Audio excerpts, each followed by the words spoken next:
देखिए question number 3 के अंदर क्या कहता है, इन अ मैजिक स्क्वायर कि एक मैजिक स्क्वायर है, the sum of the numbers in each row. देखिए रो क्या होती है, ये आपकी रो कहलाती है। यहाँ पर कितनी रोज हैं? 3। हम लिख लेते हैं रो 1, रो 2, रो 3। और जब हम ऊपर से इस तरह से हम वर्टिकली देखते हैं तो ये आपके होते हैं कॉलम्स।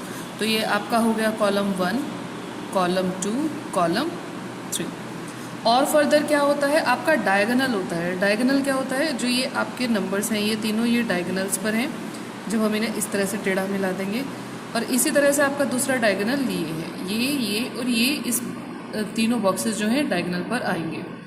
तो अब वो क्या कहता है इस क्वेश्चन के अंदर, जब कोई एक मैजिक स्क्वायर होता है तब the sum of the numbers in each row, यानी कि हर रो के अंदर, इन ईच कॉलम, हर कॉलम में, और along the diagonals is same. Is this a magic square? Meaning क्या है इस क्वेश्चन का कहने का?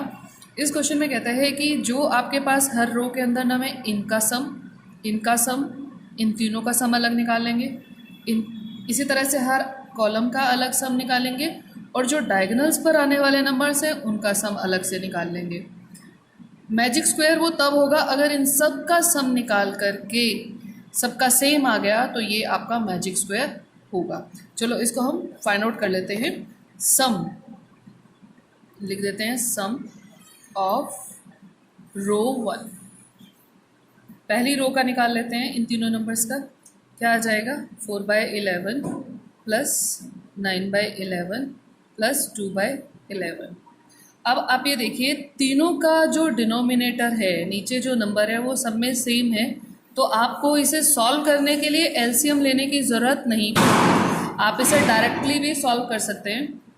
अपॉन लिखिए, अपॉन में डायरेक्ट क्या आ जाएगा, 11, ठीक है। और सबका सेम है डिनोमिनेटर, तो आप डायरेक्टली प्लस कर दीजिए ऊपर नंबर्स को। 4 + 9 + 2 कितना हो गया, 9, और 4 कितना हो गया, 13, और 2 15। अब रो 2 का सब निकाल लेते हैं, कितना आ जाएगा, 3/11 प्लस 5/11 प्लस 7/11, ठीक है। एलसीएम नहीं निकालना डायरेक्ट, क्योंकि सेम है सबका डिनोमिनेटर, नीचे लिख देंगे 11, और इन नंबर्स को हम सिंपली प्लस कर देंगे। कितना आ जाएगा, ये भी 15/11। रो 3 का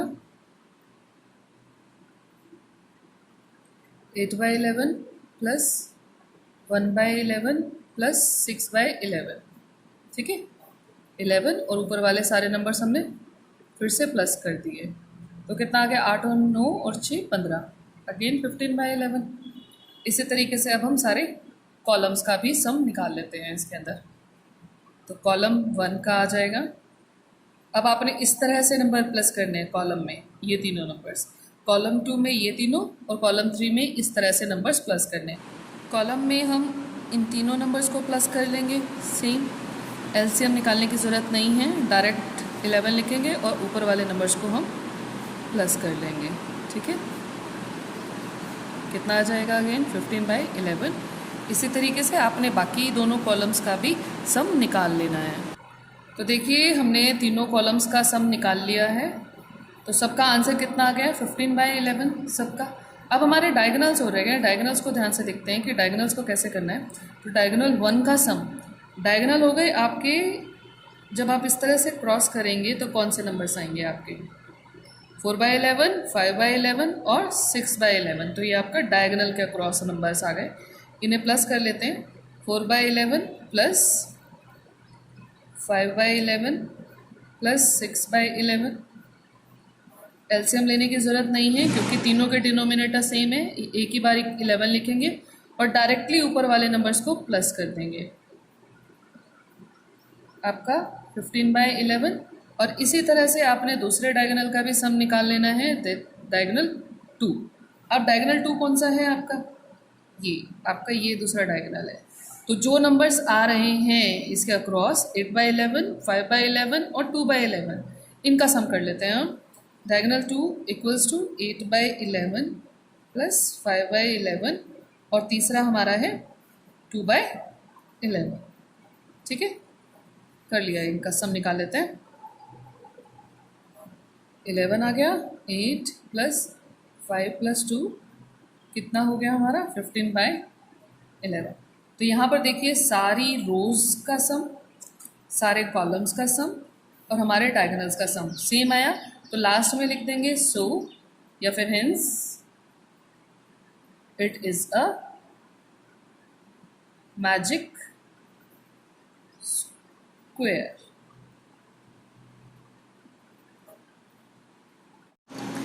देखो क्वेश्चन नंबर 4 में क्या कहता है, अ रेक्टेंगुलर शीट, यानी कि एक शीट है पेपर की जिसका शेप कैसी है, रेक्टेंगल जैसी है।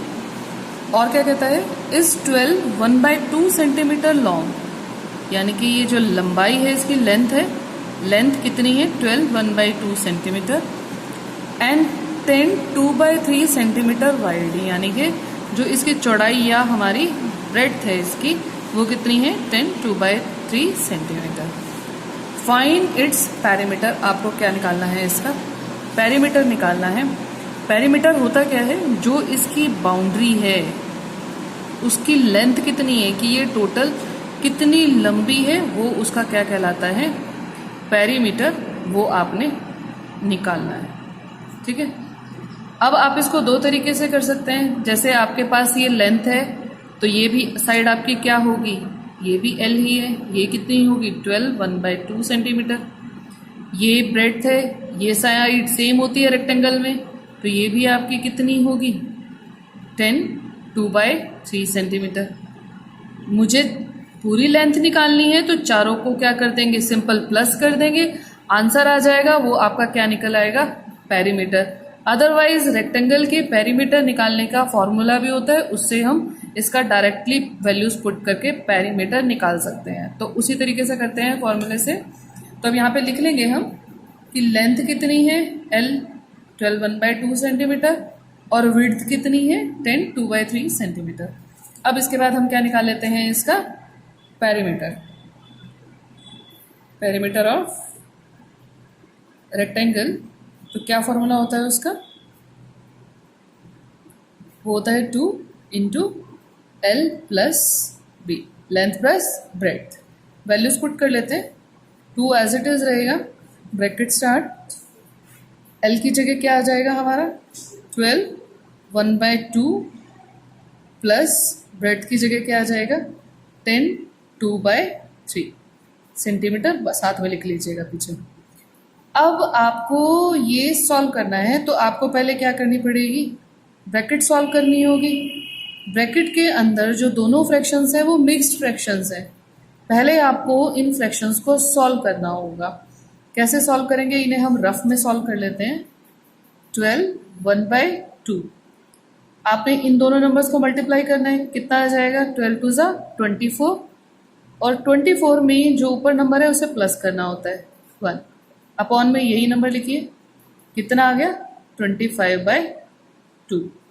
और इस नंबर को सॉल्व करके कितना आएगा हमारे पास 10 2/3, इन दोनों को मल्टीप्लाई करेंगे कितना आएगा 10 3 30 और ऊपर वाला नंबर प्लस कर देंगे, अपॉन में ये नंबर सेम रहेगा, कितना आ जाएगा 32/3 आ गया। दोनों को सॉल्व करके मिक्स फ्रैक्शन को हमने कन्वर्ट कर दिया इम्प्रॉपर में। तो अब इन्हें क्या करते हैं, वैल्यूज को पुट कर लेते हैं और क्या करते हैं सॉल्व कर लेते हैं।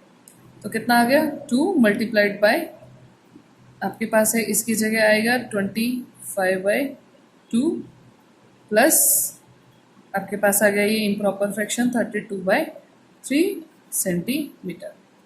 अब इन दोनों को कैसे सॉल्व करेंगे, ब्रैकेट के अंदर वाले नंबर्स को ही आपने पहले सॉल्व करना है, इसे अभी मल्टीप्लाई नहीं करना है। अब आपने इन दोनों का एलसीएम लेना है, तो क्या करेंगे, कोई भी एक नंबर ले लेते हैं जिससे दोनों डिवाइड हो। तो कोई भी ऐसा नंबर नहीं है जिससे दोनों डिवाइड होते हो, तो सिंगल एक नंबर ले लेते हैं 2 2 1 2 3 एज इट इज रहेगा, फिर 3 से करते हैं 3 1 3, तो एलसीएम कितना आ जाएगा हमारे पास 2 3 6। ठीक है, यहाँ पर हम एज इट इज़ लिखेंगे, बाकियों को आपने एज इट इज़ रखना है। ब्रैकेट के अंदर क्या आ जाएगा, अपॉन 6 नीचे लिखेंगे। अब 2 को किससे मल्टीप्लाई करें कि 6 आए? 2 को 3 से मल्टीप्लाई करेंगे तो 6 आएगा। तो नीचे तो नंबर आ गया 6, ऊपर वाले को अब भी आपको क्या करना पड़ेगा, 3 से मल्टीप्लाई करना होगा। तो आप इसे यहाँ लिखेंगे 25 मल्टीप्लाइड बाई 3, प्लस का साइन एज इट इज़ रहेगा। 3 को किससे मल्टीप्लाई करेंगे कि 6 आए? 3 को हम 2 से मल्टीप्लाई करेंगे। अगर 3 को 2 से मल्टीप्लाई करके 6 आ रहा है तो ऊपर वाले नंबर को भी आपको 2 से मल्टीप्लाई करना होगा। ठीक है, यहाँ पर आप लिखेंगे सेंटीमीटर। इसके बाद इन्हें सॉल्व कर लीजिए। 2 मल्टीप्लाइड बाय कितना आ जाएगा मल्टीप्लाई करके, 75 plus 64 divided by 6। 2 multiplied by, इन्हें प्लस कर लेते हैं। आपका प्लस करके आ गया 139/6 सेंटीमीटर। अब देखिए 2 की टेबल पर 6 पूरा पूरा जाता है, 2 3 जा 6। क्या 3 की टेबल पर 139 आता है? करके देखेंगे, नहीं जाएगा। तो हमारे पास क्या आ जाएगा, 139 डिवाइडेड बाय 3 सेंटीमीटर। तो अब आपका ये क्या है, इम्प्रॉपर फ्रैक्शन है। इसे हम किस में कन्वर्ट कर देंगे, मिक्स्ड फ्रैक्शन में। कैसे कन्वर्ट करते हैं, 139 को 3 से डिवाइड कर लेते हैं, कितना आ जाएगा, 3 4 जा 12, 1 19, कितना आ जाएगा 6। एक बचेगा आपके पास रिमाइंडर। आपने इस फॉर्म में चलना है लिखने के लिए। मीन्स सबसे पहले 46 लिखिए, बिल्कुल बीचों बीच एक लाइन लगाएंगे, ऊपर लिखेंगे 1 और नीचे लिखेंगे 3। ये आपका क्या आ जाएगा, आपका पैरामीटर आ जाएगा पूरी रेक्टेंगल का, कि इसकी बाउंड्री की टोटल लेंथ कितनी है। ठीक है, thanks for watching. Please like and subscribe my channel home tuitions.